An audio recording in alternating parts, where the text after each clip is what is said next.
ইসলামী আন্দোলন বাংলাদেশ খাজুরা থানা শাখা কর্তৃক আয়োজিত আজকের সম্মেলনের সম্মানিত সভাপতি শ্রদ্ধাভাজন ওলামায়ে কেরাম, সর্বস্তরের ইসলাম প্রেমিক দেশপ্রিয় ভাইয়েরা আমার, ভাই মাইকটা কমান, আল্লাহর রাস্তায় মাইকটা কমান, একেবারে কমান কমান।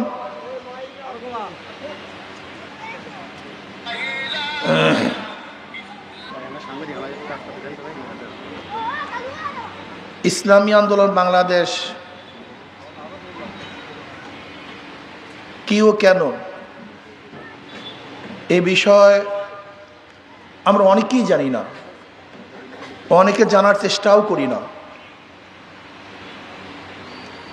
বরং অন্যান্য রাজনৈতিক দলের মতোই মনে করি ইসলামী আন্দোলন বাংলাদেশের রাজনৈতিক সংগঠন। অন্যান্য রাজনৈতিক দলগুলি যেরকম মিথ্যার পাহাড় করে মিথ্যার ফুল ঝুড়ি দিয়ে আমাদেরকে ভোট গ্রহণ করার চেষ্টা করে, ইসলামী আন্দোলন বাংলাদেশ তদ্রূপ আমাদেরকে বিভিন্ন আশার বাণী শোনাবে, যখন নির্বাচিত হয়ে যাবে টুনটুনা টুনটুন। এটা আমরা অনেকেই ধারণা করি। আসলে ইসলামী আন্দোলন বাংলাদেশ এবং অন্যান্য সংগঠনের মধ্যে আসমান এবং জমিনের পার্থক্য। ইসলামী আন্দোলন বাংলাদেশ বিশ্বাস করে শুধু দেশ, দল এবং নেতা পরিবর্তনের মাধ্যমে মানুষের শান্তি আসতে পারে না। এরা মনে করে যে এ দেশ বারবার পরিবর্তন হয়েছে, বারবার ব্রিটিশ 200 বছর শোষণ করেছে, ব্রিটিশদের বিরুদ্ধে আমরাই আন্দোলন করে দেশকে স্বাধীন করেছিলাম, ভেবেছিলাম এবার মানুষ মুক্তি পাবে, শান্তি পাবে। ব্রিটিশ চলে গেছে কিন্তু মানুষের মুক্তি মিলে নেই, বৈষম্য দূর হয় নাই, মানুষ শান্তি পায় নাই। ভেবেছিলাম মুসলমানদের জন্য আলাদা ভূখণ্ড করতে পারলে আমরা শান্তি পাবো, মুক্তি পাবো। আবার মুসলিম লীগের নেতৃত্বে আমরা পাকিস্তান নামে একটা দেশ গড়েছিলাম, ভেবেছিলাম এবার শান্তি পাবো, মুক্তি পাবো, বৈষম্য দূর হবে। কিন্তু পশ্চিম পাকিস্তানের লোকগুলি পূর্ব পাকিস্তানের সাথে বৈষম্য দূর করতে পারে নাই, সাম্যতা রক্ষা করতে পারে নাই। আবার 71 ভেবেছিলাম পশ্চিম পাকিস্তান থেকে যদি আলাদা হতে পারি, স্বাধীন হতে পারি, তাহলে আমরা মুক্তি পাবো, শান্তি পাবো। আবার আন্দোলন করে বাংলাদেশ নামে একটা দেশ অর্জন করেছিলাম, ভেবেছিলাম বৈষম্য দূর হবে। কিন্তু 71 থেকে 2024 পর্যন্ত যারাই ক্ষমতায় ছিল, যেই দলই শাসন করেছে, কিন্তু বৈষম্য দূর করতে পারে নাই। আবার 2024-এ জুলাই আগস্টের বিপ্লব হলো, বৈষম্য বিরোধী আন্দোলন, বৈষম্য দূর করো, বৈষম্য চাই না। কিন্তু আমরা কি দেখলাম, 5 তারিখের পর থেকে এই পর্যন্ত এখনো বৈষম্য দূর হয় নাই, জুলুম অত্যাচার বন্ধ হয় নাই, চাঁদাবাজি এখনো চলছে, খুন খারাপি হচ্ছে, দখলদারি চলছে, দুর্নীতি আগের মতোই চলমান, ঘুষ বাণিজ্য চলতেছে। এর কারণটা কি? আমি জ্ঞানী বাবাদেরকে বলবো, জ্ঞানী মাদেরকে বলবো, যারা জ্ঞানহীন, জ্ঞান শূন্য, জ্ঞান পাপী, তাদের কাছে আমার বক্তব্য নাই। আমি সংক্ষিপ্তভাবে ব্রিটিশ থেকে এই পর্যন্ত সংক্ষিপ্তভাবে ইতিহাস টেনে নিয়ে এসেছি। প্রত্যেকটা আন্দোলনের যৌক্তিক দাবি ছিল মানুষের অধিকারকে রক্ষা করা, অধিকারকে ফিরিয়ে দেওয়া। কিন্তু এত আন্দোলনের পরে অধিকার পাচ্ছি না কেন? বৈষম্য দূর হচ্ছে না কেন? দুর্নীতি বন্ধ হচ্ছে না কেন? এটা মাথার মধ্যে যদি একবার ঢুকাতে পারেন, তাহলে সমস্যার সমাধান হবে ইনশাআল্লাহ। ধরে নেন, একজনের নাম এ, একজনের নাম বি, একজনের নাম সি। এও চোর, বিও চোর, সিও চোর। ক্ষমতায় আছে এ, সে কি করবে? কথা বলেন। আবার আন্দোলন করলাম, সংগ্রাম করলাম, হটাও এ, বসাও বি, সে কি করবে? আন্দোলন সংগ্রাম হরতাল, হটাও বি, বসাও সি, সে কি করবে? কারণটা কি? কারণটা বুঝতে হবে। এ চলে গেছে, বি চলে গেছে, সি চলে গেছে, কিন্তু নীতি আদর্শ চলে যায় নাই। ওসি সাহেব পরিবর্তন হয়, কিন্তু ঘুষ সাহেব ওই চেয়ারেই থাকে। আর ডিসি সাহেব ট্রান্সফার হয়, কিন্তু দুর্নীতি সাহেব ওই বিল্ডিং এর মধ্যেই লুকানো থাকে। এর কারণটা কি? মাদার গাছ লাগিয়ে আমে আশা করা যায় না। আমাদের শায়খ মুর্শিদ নব্বরুল্লাহ মারকান্দা বলেছেন, মাদার গাছ লামিয়ে আমের আশা করা চোরের মাধ্যমে চুরি বন্ধ হয় না, ডাকাতির মাধ্যমে ডাকাতি বন্ধ হওয়া সম্ভব না। দুর্নীতিবাজ কোনোদিন দুর্নীতি বন্ধ করতে পারে না। আপনারা এর পরিবর্তে বি, বির পরিবর্তে সি, সির পরিবর্তে ই বসাবেন, অথচ নীতি আদর্শে পরিবর্তন করবেন না। জীবনভর আন্দোলন কর্ম সংগ্রাম করবেন, কিন্তু আপনার উদ্দেশ্য বাস্তবায়ন হবে না। এজন্য আমাদের শায়খ মুর্শিদ নব্বরুল্লাহ মারকান্দা স্পষ্ট বলেছেন, শুধু নেতা নয়, নীতির পরিবর্তন চাই। শুধু নেতা পরিবর্তন করলে হবে না, নীতির পরিবর্তন চাই। আল্লাহ পাক নিজেই বলেছেন, কু আনফুসাকুম ওয়া আহলিকুম নার, নিজে আগে বাঁচো, তারপর সমাজকে বাঁচাও, আহালকে বাঁচাও। তুমি নিজে আগে ভালো হও, তারপর ভালো বানাবার চেষ্টা করো। আপনার নেতাকে সবচেয়ে বড় লুচ্চা। আপনি কাকে নেতা মানছেন? সবচেয়ে বড় ডাকাত। আপনি কাকে নেতা মানছেন যে সবসময় মদ পান করে ভূত হয়ে পড়ে থাকে? আপনি কাকে নেতা মেনেছেন যার হাতের মধ্যে খুনের রক্ত? আপনি কাকে নেতা মেনেছেন যে জালেম, অত্যাচারী, লুটেরা, দুর্নীতিবাজ? এরকম দুর্নীতিবাজ, খুনি, ডাকাত নেতাদেরকে যতবার ক্ষমতায় বসাবেন, দুর্নীতি বন্ধ হবে না। হতে পারে না, হবে না। এর জন্য আমরা মনে করি শুধু নেতা নয়, নীতির পরিবর্তন চাই। শুধু নেতা নয়, নীতির পরিবর্তন চাই। কুয়ার মধ্যে আপনি মুদ্রার রেখে যতই পানি শেষ করেন না কেন, পানি পবিত্র হবে না। নেতৃত্বের মধ্যে মুদ্রার মরক, গুন্ডা, বদমাশ, খুনি, ডাকাত এবং ধর্ষকদের বসিয়ে আপনি একটা আদর্শবান রাষ্ট্র কায়েম করতে চান, দুর্নীতিমুক্ত রাষ্ট্র কায়েম করতে চান। মরিচিকার মধ্যে পানি সংগ্রহ করা যেমন অসম্ভব, ওই দুর্নীতিবাজের মাধ্যমে দুর্নীতিহীন রাষ্ট্র স্থাপন করা এইভাবেই অসম্ভব। এটা কোনদিন সম্ভব না। আপনি কি জানেন ইসলাম হুকুমাত হলে কি হবে? আপনি জানেন? গরিবরা জানিই না। আমাদের বড় সমস্যা গরিব। আমাদের গরিব বন্ধুরা ইসলাম সম্পর্কে জানিই না। যদি ইসলাম ক্ষমতা আসে, আগামী 5-10 বছরের মধ্যে প্রত্যেকটা গরিব দরিদ্র সীমার উপরে চলে যাবে। বর্তমান অর্থনীতি হলো ধনীকে ধনী বানায়, গরিবকে গরিব বানায়। আর ইসলামী অর্থনীতি হলো গরিবকে ধনী বানায়, বড়লোককে ভারসাম্য রক্ষা করে। ধরে নেন, আজকে আপনি 5 লক্ষ টাকা ব্যাংকে আনার জন্য যাবেন, ম্যানেজার সাহেব আমাকে 5 লক্ষ টাকা লোন দেন। ম্যানেজার সাহেব কি বলবে? মর্গেজ আছে। বলবে আমি তো গরিব মানুষ, মর্গেজ কোথায় পাবো? ম্যানেজার সাহেব বলবে টাকা তো আপনার জন্য না। টাকা কার জন্য? যার আগের থেকেই 5 লক্ষ টাকা আছে। ব্যাংক তাকে 5 লক্ষ টাকা দেয়। যাকে ব্যাংক দিছে তারই লোন মাফ হয়, তারই ইন্টারেস্ট মাফ হয়। একজন ধনী 4 বার ধনী হয়। আগের থেকে 5 লক্ষ টাকার মালিক, ব্যাংক থেকে 5 লক্ষ টাকা দিছে, 2 বার ধনী। যাকে দিছে তারই লোন মাফ, 3 বার ধনী। যার লোন মাফ হয়েছে তার ইন্টারেস্ট মাফ, 4 বার ধনী। একজন ধনী বর্তমান পুঁজিবাদী অর্থনীতিতে 4 বার ধনী হয়, আর একজন গরিবের পেটের মধ্যে 5টা লাথি পড়ে। আগের থেকে 5 লক্ষ টাকা ছিল না, 1 লাথি। ব্যাংক তাকে 5 লক্ষ টাকা দেয় নাই, 2 লাথি। তার ঋণ মাফ হয় নাই, 3 লাথি। তার ইন্টারেস্ট মাফ হয় না, 4 লাথি। আর যেই বড় লোকের লোন মাফ করা হয়েছে, ওই টাকাগুলো যদি বাংলাদেশ ব্যাংকে থাকতো, আমি বাংলাদেশের নাগরিক হিসাবে সেই টাকারও একটা মালিক ছিলাম। বড় লোককে মাফ করার কারণে আমার পেটের মধ্যে, গরিবের পেটের মধ্যে 1 লাথি। তাই বড় লোকরা পায় 4 বার ধনী, আর গরিবরা পায় 5টা লাথি। এই বর্তমান পুঁজিবাদী অর্থনীতি গরিবদেরকে কোনোদিন ধনী বানাতে পারবে না। আপনি কি জানেন বাংলাদেশের গোটা টাকা কয়জনের কাছে? এই বাংলাদেশের গোটা জনগণের কাছে যেই পরিমাণের টাকা, মাত্র 20 পরিবারের কাছে এই পরিমাণের টাকা। মাত্র 20 পরিবারের কাছে। এই যে বাংলাদেশের যত মানুষ দেখেন, এই পরিমাণের টাকা, সমস্ত মানুষের কাছে যেই পরিমাণের টাকা, মাত্র 20 পরিবারের কাছে সেই পরিমাণের টাকা আছে।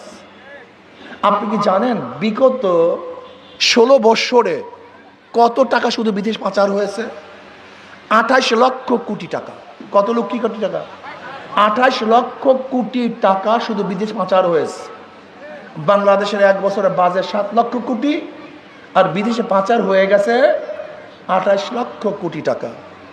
আপনি দেখেছেন তৎকালীন সময় তথ্যমন্ত্রী একটা বক্তব্য দিয়েছিলেন। কি বক্তব্য? যে বাজেট করি গ্রামের জন্য 100 টাকা, গ্রামে পৌঁছে 10 টাকা আর 90 টাকা চুরি হয়ে যায়। আপনার রিপোর্টে দেখেছেন বরাদ্দ হয় 100 টাকা, 30 টাকার কাজ হয়, 70 টাকা চুরি হয়। আমাকে অনেকেই প্রশ্ন করেছে ইসলামী হুকুমাত হলে কি হবে। আমি বললাম এক কথায় বলবো না ব্যাখ্যা দিয়ে বলবো? বলে এক কথা বললেই ভালো হয়। আমি বললাম ইসলামী হুকুমাত হলে এখন যেই বরাদ্দে যেই কাজ হয় তার সে 100 গুণ 70 গুণ কাজ বেড়ে যাবে। তার মানে এখন যদি বরাদ্দে কাজ হয় 30টা ব্রিজ হয়, একই বরাদ্দ ইসলামী হুকুমাত হলে 100 ব্রিজের কাজ হবে। এখন যদি বরাদ্দে 30টা রাস্তা হয়, একই বরাদ্দ ইসলামী হুকুমাত হলে 100টা রাস্তা হবে। যদি এখন একই বরাদ্দে 30টা প্রতিষ্ঠান হয়, ইসলামী হুকুমাত হলে একই বাজেটে 100টা প্রতিষ্ঠান হবে। এখন যদি বরাদ্দে 30 জনের খেদমত হয়, ইসলামী হুকুমাত হলে একই বরাদ্দের মাধ্যমে 100 জন লোক উপকৃত হবে। তার মানে এখন 70% টাকা চুরি হয়, ইসলাম হুকুমাত হলে একটা টাকাও চুরি হবে না। এর ছোট্ট উদাহরণ দেয়, ছোট্ট। যেহেতু আপনাদের মাথার মধ্যে তো হাজারো গোবর ঢুকছে, নাপাক ঢুকছে, এর জন্য আপনাদের মাথায় ঢুকছে না ইসলাম হুকুমাত হলে কি হবে।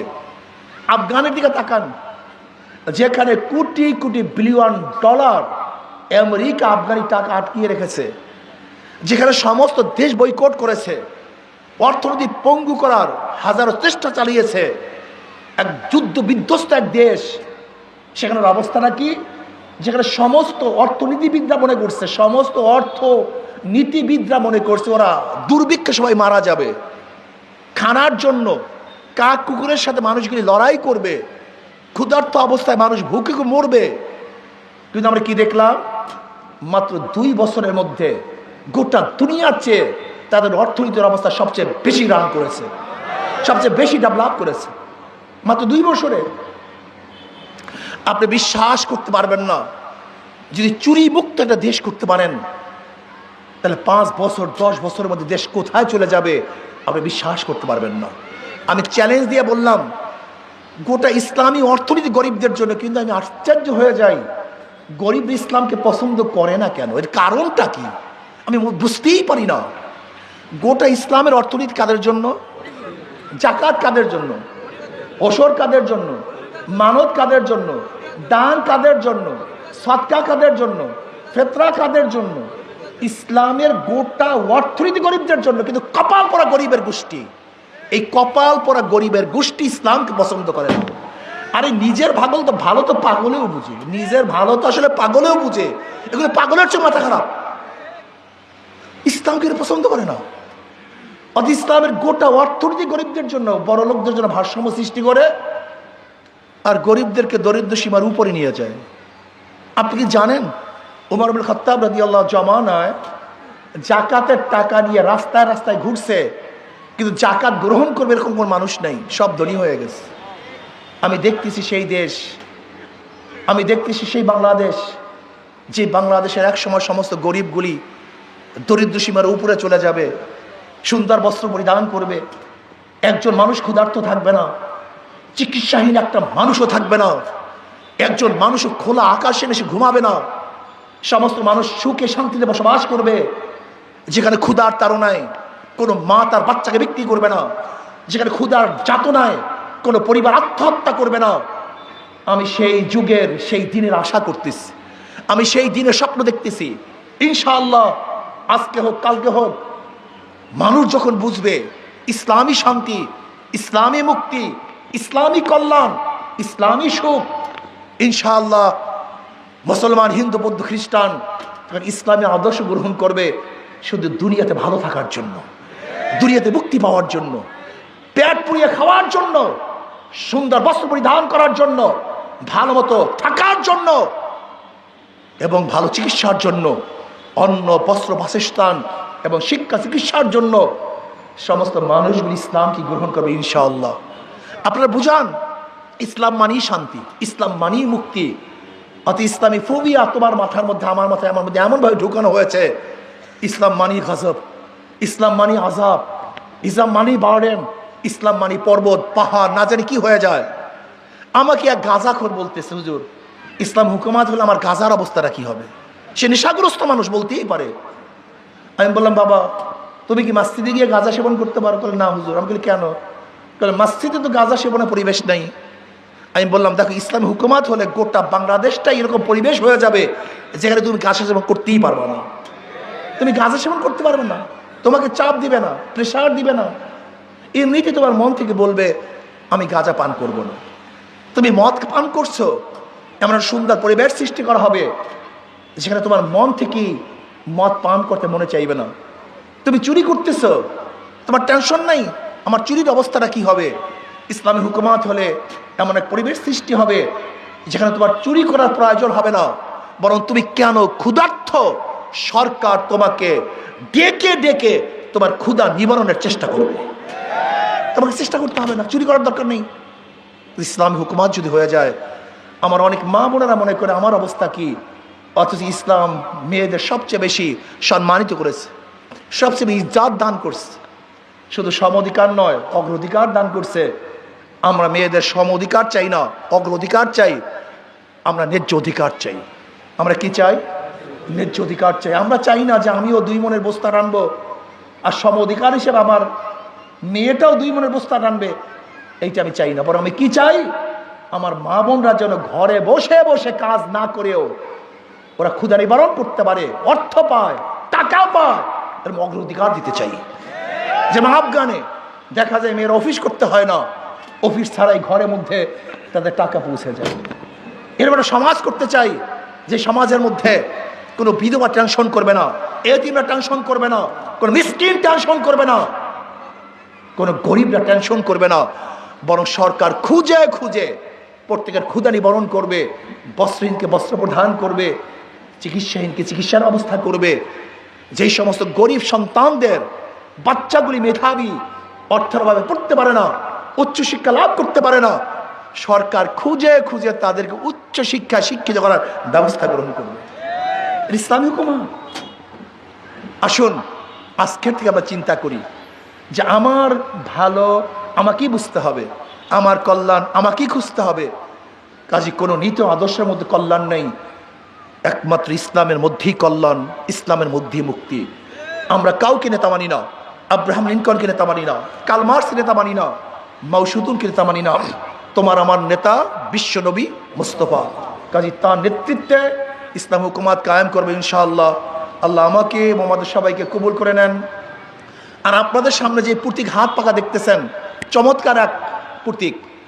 যারা নৌকা নিয়ে নির্বাচন করে নৌকা চালাতে পারে না, যারা ধানের শেষ নিয়ে নির্বাচন করে নিজে ধান কাটতে পারে না, যারা নাঙ্গল নিয়ে নির্বাচন করে তারা নাঙ্গল বইতে পারে না, যারা চোখ গরুর চাকা নিয়ে নির্বাচন করে তারা গরুর গাড়ি চালাতে পারে না, যারা কুঠার নিয়ে নির্বাচন করে নিজে লাকড়ি ধরতে পারে না।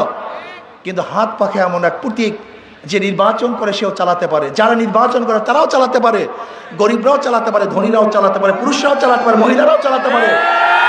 হাত পাখে এমন একটা প্রতীক, কোন প্রতীক বুকে নিয়ে কেউ ঘুমায় না, কিন্তু হাত পাখে এমন একটা প্রতীক ঘুমের সময় বুকের উপরে থাকে। এইটাই শান্তির প্রতীক।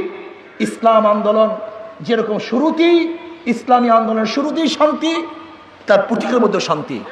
কারণ ইসলামী আন্দোলন বাংলাদেশ যদি ক্ষমতায় যায় তাহলে সর্বস্তরের মানুষ শান্তি পাবে, মুক্তি পাবে।